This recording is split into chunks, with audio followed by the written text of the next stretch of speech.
Hello and welcome to the still in progress new filming location. My gray background, slightly too high table-topped filming area for when I don't want to be filming in the workshop. I still have things to figure out in this room, like dampening some audio stuff because it's a bit echoey, a little bit metallic. And yeah, I just got to get lighting and all that stuff done, but that's not what this video is about. This video is me answering your questions that I asked you to give me in my 10-year anniversary video that I did last month. And I have all the questions right here on this computer, and I'm gonna answer them. I'm gonna be putting timestamps in the descriptions to either certain questions that I think are really good, or maybe all the questions so you can go down there and hop around to the ones that you are truly interested in hearing my answers to. But without further ado, let's get to some questions. My first question comes from PAN, or Pan, don't know which one it is, and they ask, "Hey Bobo, fan from way back in the day here. My question is, do you remember UIN 13? Candy Operative? Do you still talk to them, and if so, what are they up to now?" So back in the day, the big YouTubing channels, there's like a little triangle 3 that were the top of Nerf modding on YouTube. Candy Operative, UIN 13, and Coop. Those were the big 3 that really did active YouTube modding videos. Last that I saw of UIN was in a Facebook video for a cosplay that he did of Batman that was edited in a way to be like really spread worthy. It was like an action montage of this cosplay going over like, watch me get kicked in the chest plate's made of this. I'm getting cut, swiped in the arm with a knife because the material is made of this, and watch me punch my friend's boxing gloves or something like that. And it went everywhere. So I'm guessing he does cosplay a lot now. Candy Operative, I think, went to a gaming channel, which didn't do well, and then he went and served in some branch of the military. Don't quote me on that, but I think that's what happened. I do bring up Candy Operative every now and then because the two things that I really remember from him is not only the ace bow, which was like this snap carbine that had this big triangle stock on the back and no like grip. Hopefully I'm remembering this right. But also that he would put like CPVC rings on his stuff as iron sights, but they were always like slightly crooked. So I talk about the CPVC rings a lot. Never really talked to either of them, especially Candy Operative, but UIN, the only time I ever really talked to him was when he had the long shot that I sent him for some work.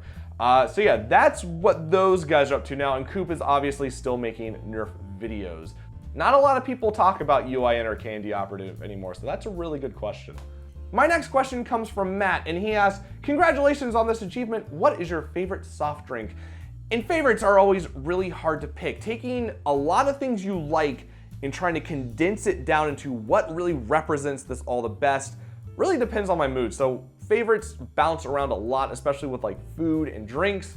But I think when it comes down to it, I really like peach, raspberry, or a combination of both flavorings in like a Sprite or a Mellow Yellow at a Coca-Cola Freestyle machine. The peach raspberry flavoring never seems to fail. You can put in Sprite, Mellow Yellow, any of like the clear or citrusy beverages go really well with it.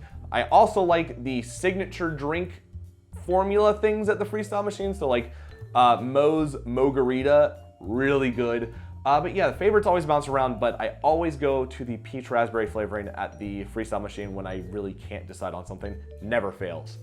Austin Nava has a really good question and asked, "If you could redo any mod of yours, which one or ones would you redo and why?" I'm gonna keep this simple and only do which one, because if there were multiples, I could talk for a long time about them. The one that I would redo is Fenrir. Fenrir was a Stampede with 2 swarm fires on a polycarb plate, like a thick polycarb plate with a single handle on the bottom that shot both of the swarm fires off. That was U-bolted, so like modularly U-bolted to the front of the Stampede so you could take it off and redo everything. This is back when I wanted something you could fully take apart, use the Stampede just by itself, possibly use the swarm fires by itself. However, it was super duper janky, and I don't know if there are any pictures. If there are, I will definitely be putting them on screen. I think my last dart had really the one good one that I had of it. Awful. It ran off of 8 AA battery pack, like 8 AA's in series in a single battery pack. So one went to the Stampede, one went to the Swarm Fires. The U-bolts looked awful. The polycarb that things were DevCon to was like not smoothed down, so there were some jagged edges on it. The grip had wood on it and like a big button, and it just looks so bad and janky. And every time I think about this build, it's like, it was great for the time, especially for where I was, but now I really don't like thinking about it because of just how janky it is. But Fenrir needs a makeover, especially with like all the things we have now with, you know, Stampedes, you can breach it, lipos. I do better modularity work now. Hopefully, I like to think I do. Yeah, I don't like thinking about it. Julian asks a really good question that I'm sure some of you have had asked to you when you bring up your interest into the hobby. Why do you nerf, or just why nerf? And I could make a whole video on this, and maybe I will in the future, but I'm gonna condense it down to kind of a little manageable ball for this. Why do I nerf? Some of the points that I like to bring up is it's a cheaper hobby to get into than some of the airsoft and paintball stuff. Like if you want to get a good marker, some of them are really expensive. Nerf, you can go into HVZ with a Tech 3 or a Jolt and do well, depending on how you play. I would say the entry level into it, it's a bit lower because the pain level is lower. I know some people like to do the, ooh, it hurts, therefore it's better, but you know, while there are kids who don't mind getting welted up at an NIC game, I think the pain threshold is much lower and allows more people to play in it because, well, it doesn't hurt. You can play on college campuses, which opens up things like HVZ, which is how I got into nerfing and a lot of other people got into nerfing. I would say also that the creative aspect of it is probably higher, where we do things like integrations, we 3D print our own stuff, we print accessories to really customize the blaster, and the creativity level of it is really why I stay in this hobby. Back before I went to art school, I liked to draw, I was really into drawing, and some other forms, outlets of creativity, but doing exercises almost every day in a class really killed that drive for me. So now, Nerf is how I get my creativity going, integrating things into another, figuring out what lines kind of work, figuring out a paint scheme, what colors work with what would look cool, hydro dipping, paint swirling. 3D printing is also an artistic thing in my view because you have to build it. So the creativity aspect of all of what we do with modding is why I stay in this hobby and why I really enjoy it, because you can make something very unique that no one else has done, and people might want to copy you on it and make their own because they think it's awesome. I think that's a wonderful thing. So why do I nerf? Because it's my creative outlet and I really enjoy all the things that encompass within the modding scene. That's why I do it. Homely coming in with 3 questions. 1, what was your first blaster? I believe I answered this in my last Q&A, but it was a bow and arrow. At least that's the only one I have evidence for. It's a picture of me pulling the bow and arrow back as a small child, so I think it was a bow and arrow. Number 2, what got you into nerfing in HVZ? And that was HVZ coming to SCAD. Had to buy a Nerf blaster because my mom gave away all the old ones that I had, though I don't think those would have done too well in my first HVZ. So Googled something and found the modding forums, and that's really what got me into it, was SCAD HVZ and somehow stumbling upon oh, you can open this up and modify it. Okay, cool. And number 3, what would you most like to see happen in the hobby? Other than just it getting bigger and more popular, because I think that's always a great thing for things like this, is the hobby growing, obviously. Honestly, it's just to see people keep being creative. We have a lot of people in this hobby, lots of things happening, lots of creativity, especially with the 3D market becoming what it is. I just want to see people still work with their hands, still create things, put out stuff, and people play and enjoy them. That's really all I want in this hobby, is lots of fun, lots of new stuff, and progression. That's what I want to see in this hobby, progression. Good questions. Naptown Nerf swinging in with, what video that you made is your favorite and why? Which is, woo, I actually went through all the videos that I've uploaded to find the ones that I really liked in case I forgot something. I wrote them down. It's a fight between the American Stampede video, obviously, the Fortnite ARL intro just by itself, the Ragnar Oktoberfest promo, and the Surströmming video. The American Stampede, obviously, because it's such a satirized, horrible video in itself. The Fortnite ARL intro was something as soon as I heard about the Fortnite video, it's what I wanted to do, and it was a lot of fun to film and just BS along the way. The Ragnarok Oktoberfest promo, I don't think I'll ever do a better promo than that. And the Surströmming video, while not Nerf, is just a horribly disgusting thing that I did, and I'm so glad we filmed doing it, and I really like watching it. On kind of a side note, I also really enjoy my vlogs, not saying that I'm a great vlogger and that, oh, it's a cinematic masterpiece, go watch, I'm the next Casey Neistat or something. But it's because it helps me remember. I don't know why, but I have pretty bad memory when it comes to remembering things that I did on trips. And the vlogs help me remember the things that I might forget. So not only is it like a condensed version of like, look what you did, you can show it to people that might be interested in seeing what I did on the trip, but it's also a lot of sentimental value within it because it helps me remember the things that I did and the things that I enjoyed. So kind of a weird one, but I really like my vlogs. Clowny has a very interesting 3-part question. He asks, evolution of the hobby versus old man. I once heard Langley use the term Nerf old man retirement home. Being that I'm 40 years old, I consider myself an old man in the hobby. What do you think about being a founding member of Nerf YouTubing, a figurehead in the hobby, and being or becoming the old man on the field? I would not consider myself a founding member of Nerf YouTubing. Like I mentioned earlier, you had the kind of the big three in my eyes, Candy, Operative, Coop, and UIN, who did a bunch of their modding stuff on YouTube. You also have people like Forsaken Angel, who did mostly forum work, but would post their builds and sometimes instructions on YouTube. You've had Drac bringing in people for a long time, just with the style and the way he does stuff. He's been bringing in people for years. And I started doing it because Drac said he liked something I made and mentioned YouTubing, and that's why I started. I just kind of put myself in there, and things happen because they happen. How do I feel about being a figurehead in the hobby? It's cool. Like, not gonna lie, I think it's really cool to have people come up to you in public and be like, oh my God, you're that guy. I've had 4 people come up to me outside of events and games that have recognized me, and it's really surreal and it's really cool, and it makes me feel awesome about myself. So not gonna lie, it's pretty awesome. And how do I feel about being or becoming the old man on the field? We've had parents play with us. We've had 60-year-olds play in our games, NIC and SCNC, and as long as you're having fun and as long as you enjoy it and you're doing it because you like it and you're not forcing yourself to doing it, I don't care how old you are, if you like it, play. Like, that's awesome. And you know, if I'm doing this when I'm 70, if I still have an interest in this hobby at 70, I guess more power to me. Like, it's something that I really like, and I'm gonna keep doing it until I either burn out, maybe even after a break I'm completely burned out, or find something new in my life. If I'm the old man on the field, hopefully I'm the old guy that is still wrecking people in some form or another. Excellent questions, Clowny. Thank you for that one. Neezers asks, do you miss anything about the PreElite Days, and if so, what?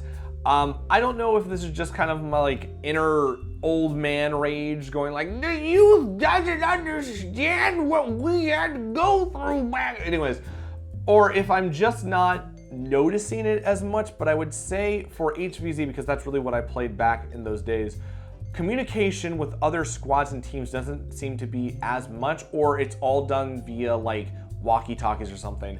Back when you had blasters that had like 6 shots in the front, 6-round mags were like the biggest you had until the 35-round drum, which was expensive if you wanted to get a bunch of them.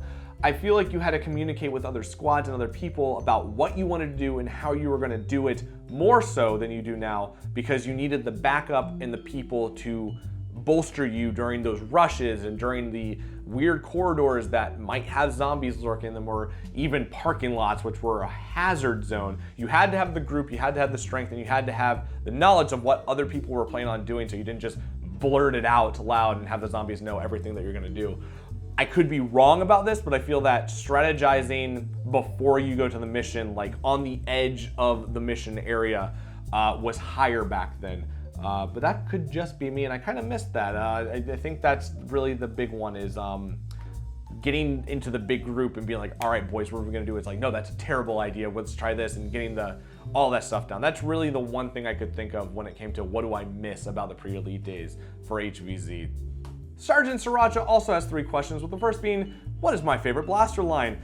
And I looked through all the different things that they had listed on like the Nerf Wikia, and I think out of all the lines, the Cyber Strike line really hit the nail on the head with what it wanted to be. I know the Max Force had like animals and stuff, but the Cyber Strike line, it's the future. You're a robot. What does your loadout look like? It's futuristic, it's robotic. I think they did a really good job with it, and there's some really unique blasters to that line that other lines just don't even come close to getting. So I think the Cyber Strike line would be my overall favorite. Number 2 is, how is the Pink Menace 2.0 coming along? It is still in the concept stage. I have the ideas and I have some of the parts. I have other projects that I want to do first, but the Pink Menace 2.0 will definitely be a bigger version of the Pink Menace. There's more stuff that I want to put into it, so it won't be a pistol. It's going to be kind of this weird between primary pistol sort of thing. Number 3 is, what was the first sign to you that this hobby was going to be what it is today, with all the custom-made motors and springs and 3D printed blasters and flywheels?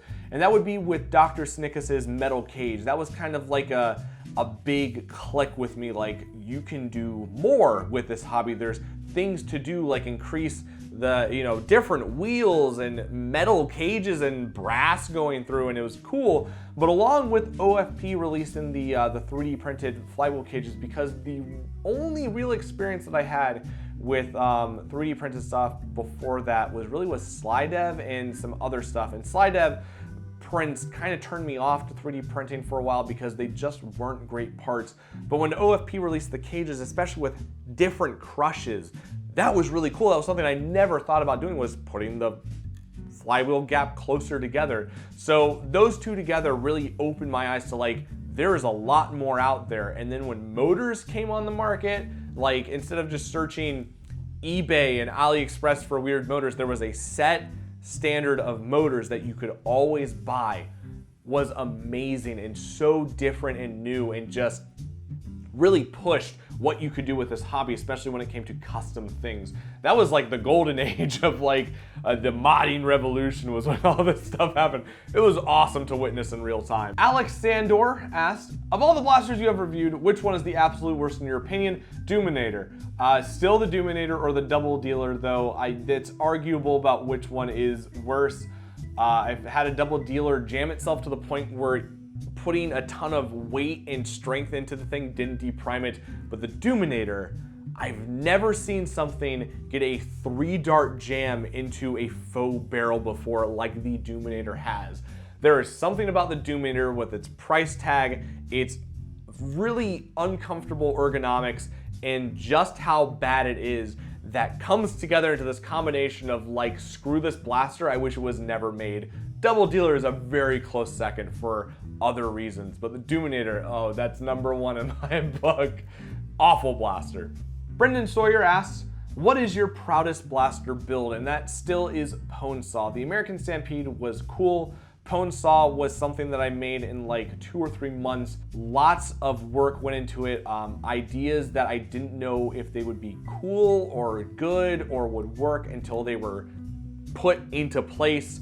And it looks really good. I know the clear coating could be way better, but I think it's one of the better, cleaner builds that I've done, and I'm still very surprised at what I was able to achieve in kind of that short time period frame.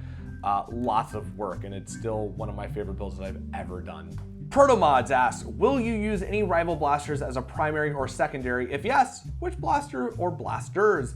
As a secondary, probably not, because secondaries in me are weird. I've only really ever needed to use a secondary in like HVZ 1 or 2 times, and really I don't, unless I'm feeling like it, I don't carry a secondary on me. I usually just carry socks.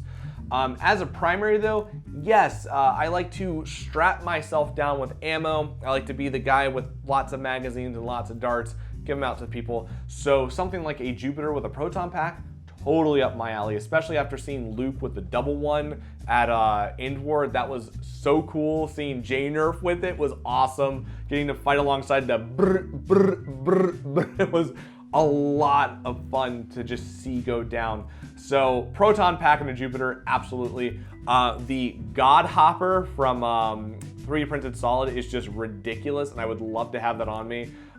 So yeah, if it's gonna be a rival blaster, it's gonna be something that has a ton of ammo strapped onto me that I can just blast downfield and never have to worry about reloading for a long, long time. NG79 asks, who do you miss most from the early days of YouTube nerfing videos? This is a hard question to ask because so much has been lost to like either channels being deleted or just forgetting things that you used to watch. One of them was Germ, just because he did some really cool builds back in the day, and he was one of the guys that I watched for reviews of stuff. The way he did his reviews were very simplistic to how we do them now. But the one channel that I still remember who wasn't a real nerfer but had projects that were very inspiring and attention grabbing was Sergeant Mick. The one project that or two projects I remember, and really the only two he had on his channel, was a long shot mag strike integration, which I thought was awesome and tried replicating, I think, on 2 or 3 projects, but failed. But he also tried doing a semi-auto long shot build, which was really fun to watch him try and figure this concept out at the time. Not a real nerfer.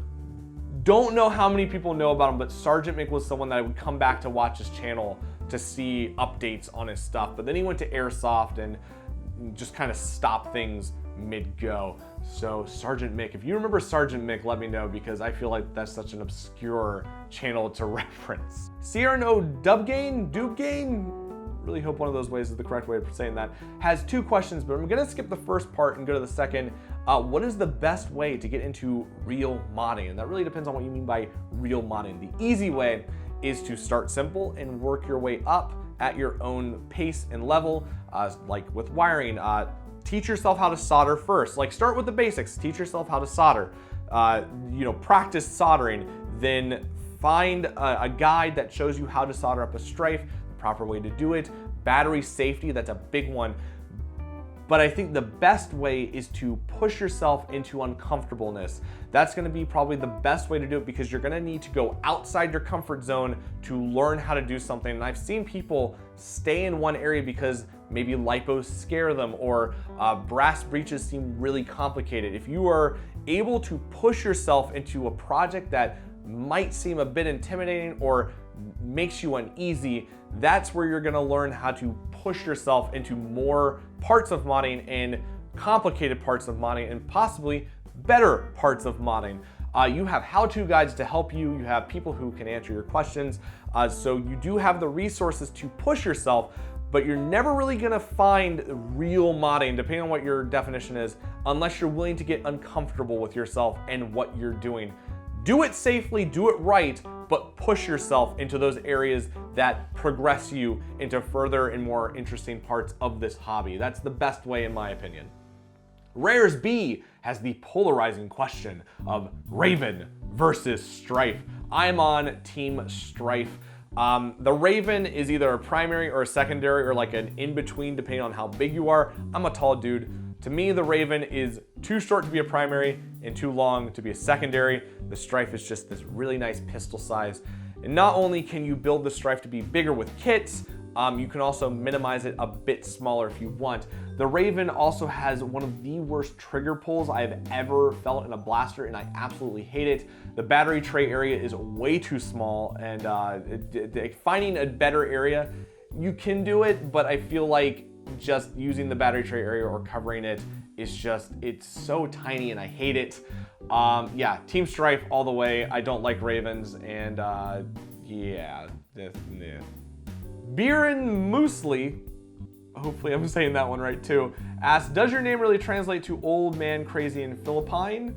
What do you think of Immortal super zombies, and do you think HVZ should not have a win condition for the humans? According to Google Translate, my name does translate into, was it stupid grandfather? Something like that, so it must be true. What do I think of Immortal super zombies? I think it's kind of a horrible idea for HVZ. You should never have, or at least in my opinion, you should never have an Immortal anything in HVZ. Not only does this, is it just OP to have something that cannot be killed, or something that has a very short stun timer, there should always be weaknesses to the rewards given out. And on top of that, when you have something, say like a Juggernaut that only has a 3-second countdown and it can't actually be killed, people with disabilities, and I know Michelle has talked about this quite a lot with NVZ and End War, if you can't run and this thing is constantly behind you, it is really fun killing when it happens. So if you can't get it to go away, then I don't think it should be a perk. Do you think HVZ should not have a win condition for the humans? The humans should always have a win condition somewhere within the final stand or just the missions in general. If you take away a way to win, what's the point of fighting really hard to win the game? There should always be a little glimmer of hope, a little, speck of light at the end of the tunnel. Whether you make it easier for the humans to trample through the zombies at the end of the game, or if it's this, I want the zombies to win, there should always be some way for the humans to potentially get to a win victory situation. Not having that is just a bad idea in my book. Oh boy, Lightning Eagle 14 with quite a few questions, starting with, will you ever do more videos with Nam? I'm still waiting on more Nam lessons. Nam is family man now and doing his own thing and lives quite a bit of ways from me. I would like to do more Nerf lessons, especially with all the things we have now, but I doubt that's ever gonna happen with Nam, sadly. Thoughts on how 3D printing is replacing or already has more traditional crafting methods of making scratch build blasters? I'm assuming you mean homemades. It is really sad to see the downfall of the old traditional homemade section of Nerf for like caliburns and espers and those kinds of things. There's something about like clear PVC with wood, like really well cut and polished wood that is absolutely beautiful that I think 3D printing can't come close to replicating.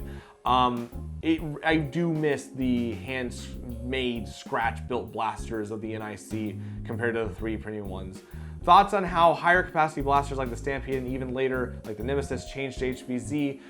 It just makes zombies have to think differently with how to approach someone. There's always a weakness to a blaster. I don't think a blaster can ever be OP, especially with how Out of Darts got taken out with a double Jupiter proton pack at End War. Every blaster has a weakness, you just have to find a way to exploit it. They changed basically the way people play, how much ammo can be shot down field and all that stuff, but I wouldn't call it a game breaker and like a really big change to HVZ. What are some things that you or other people did in your earlier years of Nerf that horrify you now? Not only spring stretching, but using truss fires for compressors, because that is a lot of amperage pull off of truss fires, but using double A's in series and like 8 times packs. That was a weird time to be around with 8 double A's powering a Stampede and stuff like that. Where do you think the Elite line will go in the future? Shoot further. I don't know. It probably more powerful or just bigger capacities.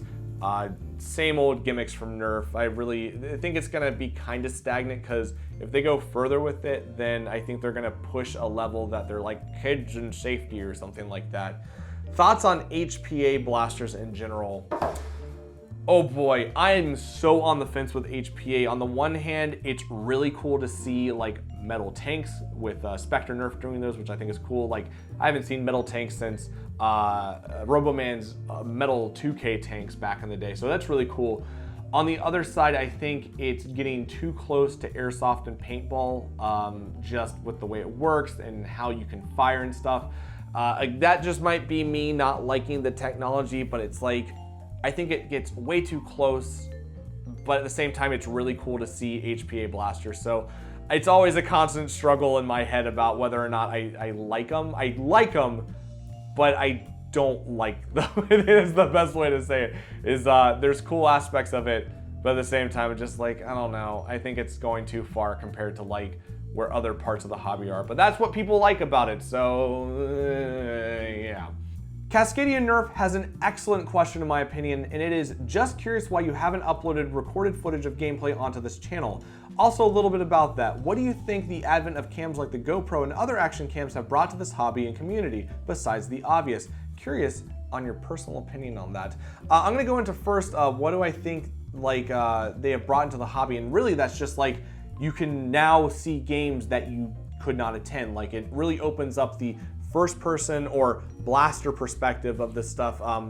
That End War, there's a guy who flies a drone around so you can see the top-down view. It just allows you to have more eyes on the field than, say, strapping a DSLR or a big camera on your blaster. It really opens that up, which is cool. Now, the reason why I don't do game footage on this channel, I used to, there's a couple of reasons why I stopped doing it, for kind of two reasons. Number one is the audience who watches war stuff, at least back when I stopped, was split between people who wanted the montagey highlight thing of, you know, lots of action happening, the cool shots, the awesome stuff that happened, and people who wanted the full gameplay. And the weird dynamic, the weird juxtaposition and contrast between these is that the war highlight stuff was always more interesting, but you missed a lot of the context of it, whereas the full-blown round is like, it's fun when you're doing it and you're in the moment, you have to think about what's happening, what you're gonna do, but when you watch it back, it's not as interesting unless you're narrating it. So it's a lot of like hiding behind a tree, waiting for the right time, communicating with another person who you might wait around a little bit for, or you just get out early. It's weird, and I think the best form of that is with things like TK's HVZ stuff, where you have the context of what's happening, but it's chopped up into sizable bites while he narrates on top of it, to give you the sense of you are there, why things are happening, what the objective is, what's going on, the intense moments, but also something to kind of keep you interested in the downtime. And the second part of this is the viewerships. Back when I stopped, I would put a lot of time and effort into the war videos. I do have war videos. They're more highlight reels. They're all right, but you would put a lot of time into this video to get it to an area that you thought was good, only to have not too many people watch it. And the comparison of viewership compared to the war stuff and, you know, blaster builds and reviews was massive, to the point where I just thought it was not worth the time to do these videos anymore, and that's why I stopped. There are people who are doing war stuff. I know Make Test Battle released one of like a night version thing that was really cool, and I think there can be a resurgence as long as we find a good balance between action and what's happening, as well as people who are actually interested watch the videos, or people who might be interested watch the videos, so it becomes the content creators' time, worth their time to do those videos. But TK's HVZ stuff is one of the things that I actually watch, because it's really interesting to, you know, hear what he was thinking, why they did something, the way they did it, and it's like a combination of both that I really find enjoyable. Long answer, but there you go. Great question. Thank you for asking that, Cascadia Nerf. Silly Butts, I love the name, says, I have a few questions. Number one, what happened to Nerfomania? Is there an update about him that I missed? He has a wife, a kid, and a hard job, and that's really it. Like, his time is with his family, so that's why he's not too around anymore, at least channel-wise and presence-wise in the hobby.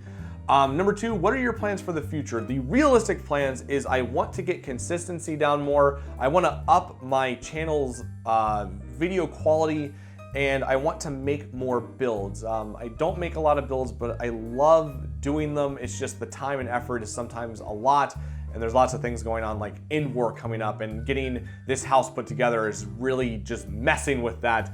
And the big thing that I want to do is I want to meet more international nerfers. I want to travel over to other countries, meet other people, see what they do, see where they work, like with blaster parts, and visiting where the warehouse was. I want to meet like Syke and go to Singapore and meet Gavin Fuzzy.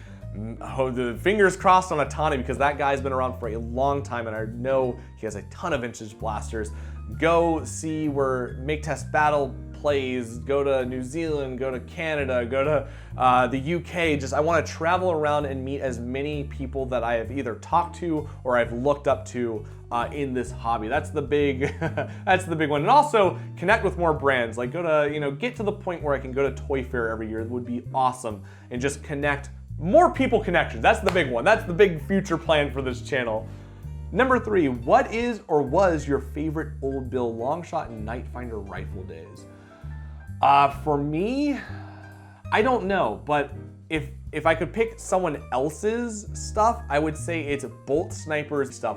That man had such cool builds that were ahead of the time back in the day. Look up Bolt Sniper and gaze in awe, just because it's so cool and different from anything else that was in the hobby for the time, and even today. Like, awesome, cool stuff. The dude was excellent at what he did. And last but not least, we have Danny Pitcher with 3 questions. Number 1, what PreElite blaster, aside from the Stampede, were you most excited for? And I believe, if my memory serves me correctly, it is the Raider because of the 35 round drum and the slam fire that it brought to the table. And at a time of front load blasters, Busby shell ejection, even when they had a magazine, and 6 round mags, having 35 rounds was big. And then you had the slam fire, so you could shoot faster than what you normally could. You didn't have to go prime forward trigger, prime forward trigger, prime forward trigger. You could just go bang, bang, bang, bang, bang, bang, bang. It made you feel confident with that firepower. It gave you more like, you know, I am powerful. I can charge against this whole group and take them all out. Very cool to have that happen. And it was like the future of Nerf. Number 2, what's your favorite flywheel setup? I'm not a super like go big, go home, bring the crushing onto the flywheels.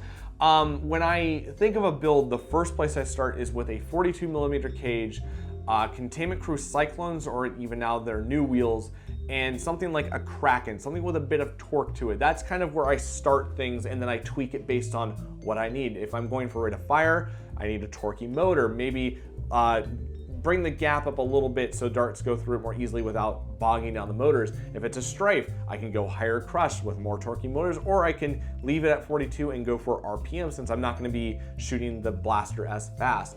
That's kind of where I start, depending on the LiPo, depending on what I want out of the blaster, you know, you go from there. But I always seem to start with a 42mm cage. I like 42 mils. And number 3, did you have a blaster that everyone hated but you loved? And the one that comes to mind is my Rainbow Pistol by Modman, because if I remember correctly, it's 2 inches longer than a standard Rainbow Pistol, but 2 inches shorter than a Rainbow Pump. So it's in this weird limbo of it's not a primary, it's not a pistol, but I would try and use it for a pistol round so it'd shoot further than other people's stuff.